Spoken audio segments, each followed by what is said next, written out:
सभी मसीही भाई बहनों को यीशु के नाम में शालोम, प्रेज द लॉर्ड, जय मसीह की।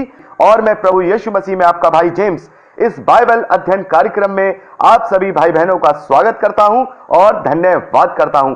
आशा है आप सब इससे आशीषित हो रहे होंगे। दोस्तों, जब हम मत्ती का सुसमाचार पढ़ते हैं तो पहले अध्याय में पहले वचन से लेकर के हम 17वें वचन तक क्या देखते हैं? प्रभु यीशु मसीह की वंशावली को देखते हैं। यह वंशावली जो है इब्राहिम से लेकर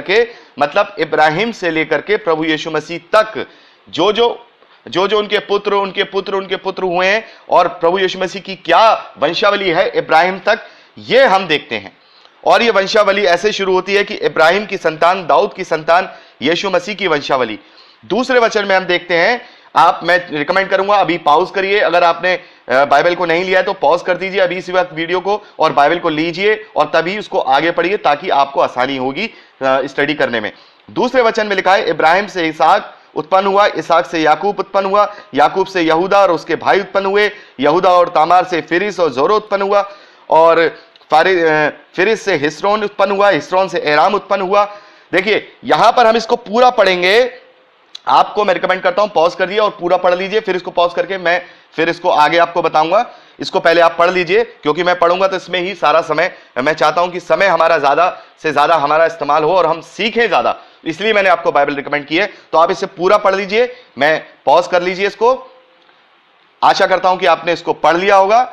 यहां पर जो हमने इसे पढ़ा है पहले अध्याय पहले वचन से लेकर 17वें वचन तक, तो यहां पूरी एक पीढ़ी को बताया गया है। और यहां पर जो पीढ़ी है दाऊद से लेकर के जो प्रभु यीशु मसीह है यहां तक, और इब्राहिम से लेकर दाऊद तक। तो इस वंश को हम बहुत से लोगों को जब वो पढ़ते हैं तो क्या देखते हैं, लूका के सुसमाचार में भी ये जो वंशावली है ये दी गई है। लूका के सुसमाचार 3 अध्याय में इस वंशावली के विषय में प्रभु यीशु मसीह की वंशावली को भी दिया गया है। और हम सालों से बाइबल पढ़ते हैं लेकिन कभी हम ध्यान नहीं देते हैं कि जो वंशावली, और मेरे ख्याल से बहुत ही कम लोगों ने वंशावली को भी पढ़ा होगा, कभी नहीं पढ़ा होगा। इस वंशावली में हम ये ध्यान नहीं देते हैं कि जो लूका के सुसमाचार में जो वंशावली है और यहां जो मत्ती के सुसमाचार में जो वंशावली है, ये दोनों डिफरेंट हैं। अब आप ये कह रहे होंगे कि जेम्स भाई डिफरेंट है। बिल्कुल, ये दोनों वंशावलियां डिफरेंट हैं। मैंने वंशावली के विषय में हम बात कर रहे हैं तो हम जैसे कि हम अध्ययन कर रहे हैं, एक एक चीज का अध्ययन कर रहे हैं, तो हम वंशावली पे आज हैं तो हम वंशावली पर भी हम अध्ययन करेंगे। क्योंकि बहुत से लोग, जो ज्यादा ही अक्लमंद जो लोग हैं, जो प्रभु का विरोध करते हैं, वो लोग इस बात को लेकर के आते हैं कि भाई देखिए मत्ती के सुसमाचार में वंशावली अलग है और यूहन्ना के सुसमाचार में, माफ कीजिएगा, लूका के सुसमाचार में वंशावली अलग है। तो मैं आपको बता देना चाहता हूं, यहां पर जो पहले अध्याय मत्ती का सुसमाचार में जो वंशावली बताई जा रही है वो प्रभु यीशु मसीह के हाफ फादर, जिसे कहते हैं, असली फादर नहीं है यूसुफ, क्योंकि वो यूसुफ से नहीं जन्मे। आप और मैं जानते हैं वो मरियम के द्वारा जन्मे हैं और परमेश्वर की सामर्थ के द्वारा जन्मे हैं। उनका यूसुफ का जो है वो यूसुफ के द्वारा नहीं जन्मे हैं। लेकिन यहां पर जो वंशावली दी गई है, ये मैंने भी आपसे पहले बताया था कि ये यहूदी कल्चर को अपने दिमाग में लेकर के सुसमाचार को लिखा गया है। और यहूदी कल्चर के अंदर जो पिता है उसके पिता के हिसाब से वंशावली बनती है। तो यहां पर जो वंशावली बनाई गई है वो जो यूसुफ को देखते हुए बनाई गई है। जब हम दोनों वंशावलियों को मिलाते हैं, लूका के सुसमाचार की और मत्ती के सुसमाचार की, तब इब्राहिम से लेकर के दाऊद तक तो एक सी वंशावली आती है। लेकिन फिर क्या होता है, दाऊद से थोड़ी अलग हो जाती है। कि जैसे कि जो यूसुफ की वंशावली हम यहां देख रहे हैं, प्रभु यीशु मसीह के जो हाफ फादर हैं, यूसुफ की जो वंशावली देख रहे हैं, वो जो दाऊद का जो पुत्र है सुलेमान, उसके वंश से है। लेकिन जो हम लूका के सुसमाचार में जो वंशावली देखते हैं, वहां दाऊद के पुत्र नातान से वंशावली चलती है और वो वंशावली प्योरली मरियम के लिए है। यानी कि मरियम के पिता से वंशावली चलती है और वो भी दाऊद के ही घराने से है, दाऊद के दूसरे पुत्र के घराने से, जो कि नातान है। और ये जो वंशावली यूसुफ की है, जो ये दाऊद के बेटे सुलेमान के वंश से है। यानी कि दोनों ही, मरियम और यूसुफ दोनों ही दाऊद के वंश से हैं। और जो लूका में जो वंशावली दी गई है वो अन्य जातियों के लिए है। मैंने जैसा बताया, लूका का सुसमाचार अन्य जातियों को ध्यान में रखते हुए लिखा गया था। तो वहां पर जो कुंवारी मरियम है, कुंवारी मरियम के द्वारा ही उनकी वंशावली को लिखा गया। इसलिए दाऊद के बाद क्योंकि जो मरियम है उनकी वंशावली अलग है, लेकिन है वो वंशज दाऊद की ही। लेकिन प्रभु यीशु मसीह जो है यहां पर जो मत्ती का सुसमाचार है, यहां पर जो है यूसुफ के द्वारा वंशावली दी जा रही है, जो दाऊद तक जो अलग है, क्योंकि दाऊद के बेटे दाऊद के पुत्र सुलेमान के द्वारा उनका वंश चला, और उधर लूका के सुसमाचार में जो है दाऊद के पुत्र नाथान के द्वारा वंश चला। तो इस तरीके से ये दोनों वंशावलियां अलग अलग नहीं है, बस फर्क इतना है कि मत्ती के सुसमाचार में जो वंशावली दी गई है वो यूसुफ के घराने को देकर के, यूसुफ के वंशजों को लेकर के ली गई है, और लूका के सुसमाचार में जो वंशावली दी गई है वो मरियम, जो प्रभु यीशु मसीह की इस धरती की जो मां है, उनके वंशजों को लेकर के दी गई है। और दोनों ही रूप में, चाहे वो मरियम से उसका जोड़िए अटैचमेंट, चाहे यूसुफ से अटैचमेंट जोड़िए, वो दोनों ही दाऊद के ही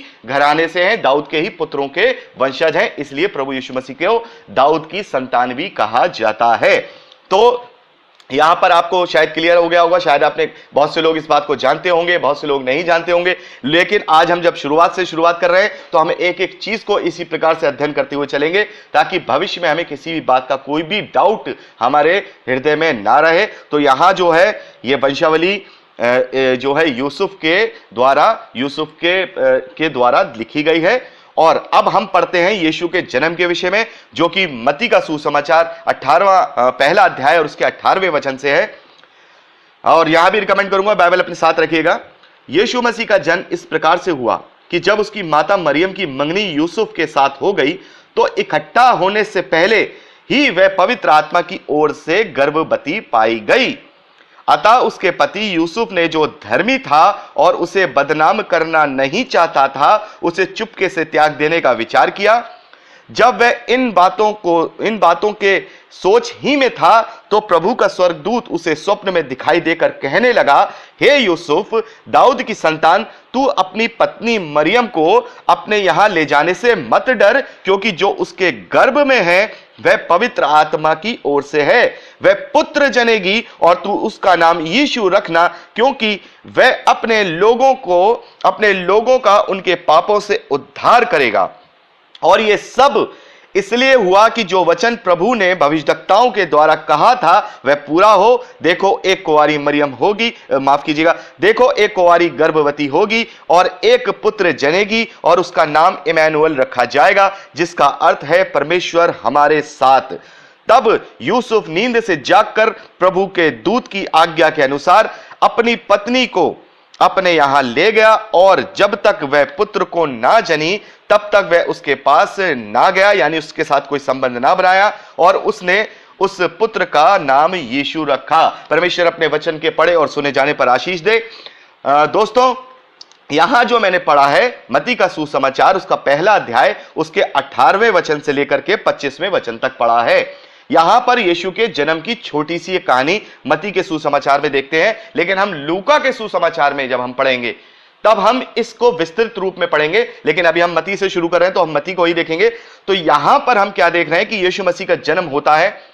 कैसे होता है? माता मरियम और जो यूसुफ है उनकी मंगनी होती है, और यूसुफ और जब मरियम है उनकी मंगनी होती है, उसके बाद उनकी, बहुत से लोग कहते हैं कि प्रभु यीशु मसीह का जो जन्म था उनके विवाह होने से पहले ही हो गया था। लेकिन जब हम मत्ती के सुसमाचार को पढ़ते हैं तो यहां पर हम क्या देख रहे हैं? 19वें वचन में, अतः उसके पति यूसुफ ने, जो धर्मी था और उसे बदनाम नहीं करना चाहता था। तो यहां पर हम क्या देख रहे हैं? उसका पति, यानी कि मंगनी हुई और मंगनी के बाद जो है पवित्र आत्मा की छाया हुई और पवित्र आत्मा की सामर्थ्य से कुंवारी मरियम गर्भवती हुई। लेकिन वो अभी मंगनी में है जब वो गर्भवती होती हैं, लेकिन उनकी शादी हो जाती है। और शादी किसके साथ? यूसुफ के साथ शादी हो जाती है, क्योंकि यहां पर जो शब्द आ रहा है वो पति यूसुफ आ रहा है, वो मंगेतर यूसुफ नहीं आ रहा है। तो जो प्रभु यीशु मसीह का जन्म हुआ है वो शादी होने के बाद हुआ है। शादी होने से पहले मंगनी हुई थी, उसके मंगनी होने के बाद वो प्रेग्नेंट हुई, और प्रेग्नेंट होने के बाद उनकी शादी हुई। लेकिन उनका जो जन्म है वो शादी होने के बाद हुआ। बहुत से लोग ये कहते हैं कि जो मरियम थी वो कुंवारी थी, और जब वो कुंवारी थी, बहुत से लोगों के मन में सवाल आता है, नहीं जानते हैं। मैं उन्हें बताना चाहता हूं कि बहुत से लोग कहते हैं कि यहूदी व्यवस्था के अनुसार जो कुंवारी लड़की है, अगर उसने जन्म दिया होता किसी बच्चे को तो उसे पथरवा करके मार दिया जाना चाहिए था।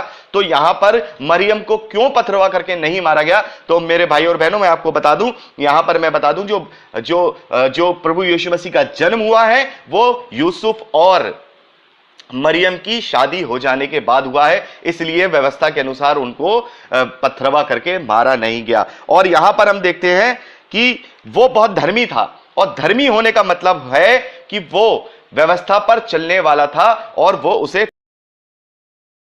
तो परमेश्वर आप सबको बहुत बहुत आशीष दे, आपको अपने अपने वचन में बढ़ाता जाए, अपनी आत्मिक उन्नति में बढ़ाता जाए। सभी को जय मसीह की। Praise the Lord. दोस्तों, यदि आपको ये प्रचार पसंद आया है तो प्लीज शेयर जरूर करिए, और अगर आप चाहते हैं कि हमारे और भी वीडियो देखना जो हमने अपलोड किए हैं और जो हम आगे अपलोड करेंगे, तो आप हमारे चैनल को सब्सक्राइब कर लीजिए, और वहां बेल आइकन है उसे टच करिए, ताकि जब भी हम नया वीडियो डालें वो नोटिफिकेशन आप तक जरूर पहुंचे। तो दोस्तों, आज के लिए इतना ही। परमेश्वर आपको सुरक्षित रखे, आप आनंदित रहें, परमेश्वर में आशीष पाए और बढ़ते जाएं, यीशु के सामर्थी नाम में, आमीन। Praise the Lord. जय मसीह की। तो परमेश्वर आप सबको बहुत बहुत आशीष दे, आपको अपने अपने वचन में बढ़ाता जाए, अपनी आत्मिक उन्नति में बढ़ाता जाए। सभी को जय मसीह की। Praise the Lord.